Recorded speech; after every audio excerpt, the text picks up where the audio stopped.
چې څوک هم وجنم نو اول ورته اظهار نه کوم چې څوک هم وجنم نو اول ورته اظهار نه کوم خو ستا په شان په چا د شا لورې ګزار نه کوم فطرت مې داسې چې پښتون وینو ژوندی دې ګرځي فطرت مې داسې چې پښتون وینو ژوندی دې ګرځي که په ما وار کوي خو زه ورباندې وار نه کوم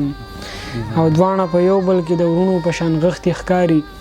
دواړه په یو بل کې د ورونو په شان غښتې ښکاري چې ستا نوم راشي نو بیا ذکر د چنار نه کوم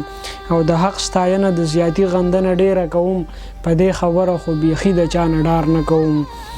او که په ما ننګ نه کوي نه دي کوي زه ژوندی یم یاران پالم خو په یو حال کې تلار نه کوم سلامونه ملګرو نیکې هیلې او احترامات ستاسو ورور ستاسو ملګری ابراهیم تاج یم دا مهال ستاسو سره د الین نه د شارجې نه نیغ په نیغه باندې یو راسره خواته ګران د مومند ایجنسۍ کاروان مومند صاحب چې په دغه خاوره باندې خپلې ورځې شپې سبا کوي د هغه سره یو ناستی را جوړ کړی دی شعرونه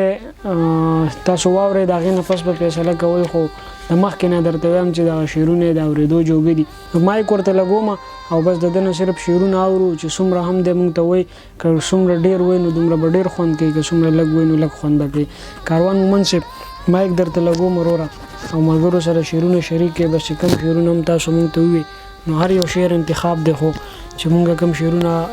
د هغې نه خوندونه واخلو دغه ملګري دې هم خوندونه واخلي نو ارشاد کوي شعرونه ډېره مننه تاج صاحب ستاسو ډېره مننه بس غزل به درته ووایم چې رڼا دې نه وژني ډیوې ماتول نه دي په کار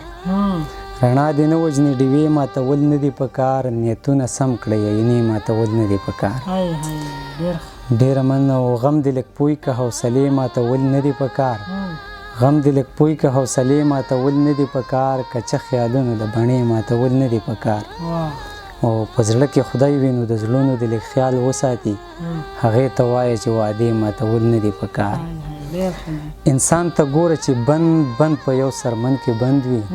انسان ته ګوره چې بند په یو سرمن کې بند وي اختلافات راځي رشتې ماتول نه دي په کار ډېره مننه او که څوک زما مني له مینې د توبه نه کوي د نفرتونو نه توبې ماتول نه دي په کار کاروان مومند د ګنې هر سړي ته صبر ښه دی ګنې د بعضې خلکو خولې ماتول نه دي په کار ډېره اجل راغستې دي د اور لمبې ته ورسېدل لاس یې زما د ګریوانه ریښې ته ورسېدل او ما اورېدلي چې کافر مکې ته نشي تللی هغه په زړه کافر خو ټول کعبې ته ورسېدل ما اورېدلي چې کافر مکې ته نشي تللی هغه په زړه کافر خو ټول کعبې ته ورسېدل او غرور کوه خو چې میږي کله وزرې وکړي غرور کوه خو چې میږي کله وزرې وکړي هوا ته لاړل د چنچڼې خولې ته ورسېدل او یاره په دوی کې تکبر ونه دومره شوه چې یاره په دې کې تکبر ونه دومره شوه چې خلک بیخي د خدای دعوې ته ورسېدل او مریخ ته لاړله دنیا سپوږمۍ ته وختله چې پردی جنگ د پښتانه مورچې ته ورسېدل او بربند بچی په جامو کې به دې پټ کمه خو بربند بچی په جامو کې به دې پټ کمه خو که چېرته لاس مې دغه پاس جنډې ته ورسېدل ډېره مننه بربند بچی په جامو کې به دې پټ کمه خو که چېرته لاس مې دغه پاس جنډې ته ورسېدل کاروان مومند جوړ په چا کې بیخي شرم نشته کاروان مومند جوړ په چا کې بیخي شرم نشته سوري صادر نه دي تارونه خپې ته ورسېدل زاختره بی دیدن ارمان جنه زاختره بی دیدن ارمان جنه څوک مې نه کوي پوښتنه ارمان جنه ساختلي ماښامي درنه واپس شو بې جانانه ماسخوتن ارمان جنه او تا چې سرې جامې غوښتلې سرې مې راوړې تا چې سرې جامې غوښتلې سرې مې راوړې ښار کې بیا شوې چاودنه ارمان جنه ډېره مننه تا چې سرې جامې غوښتلې سرې مې راوړې ښار کې بیا شوې چاودنه ارمان جنه پشلېدلي ګریوانونو پورې خاندي زه الله دې کړم مینه و ارمان جنه ښه زما د بدنصیبه سړي ژوند ده ښه زما د بدنصیبه سړي ژوند ده ښه غمجنه بې وطنه ارمان جنه او څه ښایسته ښایسته ځوانۍ درنه قربان شوې خو را جوړ نه شوې وطنه ارمان جنه په ارمان ارمان کاروان مومند لاړې په ارمان کاروان مومند لاړې له دنیا نه ارمانجن ارمانجن. ټیک شو، ډېره زیاته مننه.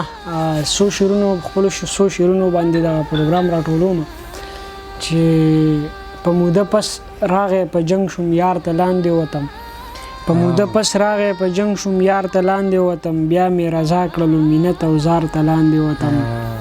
او نه زه ستړی وم پوی نه شوم مه جاړه بس، نه زه ستړی وم پوی نه شوم مه جاړه بس، ستا دې شم بیا که دې د زلفو تار ته لاندې وتم. او د مودو تږی وم لاړم مزدوري مې وکړه، د مودو تږی وم لاړم مزدوري مې وکړه، په میخانه کې بیګا ښه خمار ته لاندې وتم. د وړې لور د ارمان سوري د مې هر څه راوړل، د وړې لور د ارمان سوري د مې هر څه راوړل، بیګا په خوب کې په یوه ساخار ته لاندې وتم. ډېره زیاته مننه ملګرو، تر دې د زموږ د کتلو د زغملو هر چېرته چې خوشحاله اوسئ، آباد اوسئ، د الله په امان.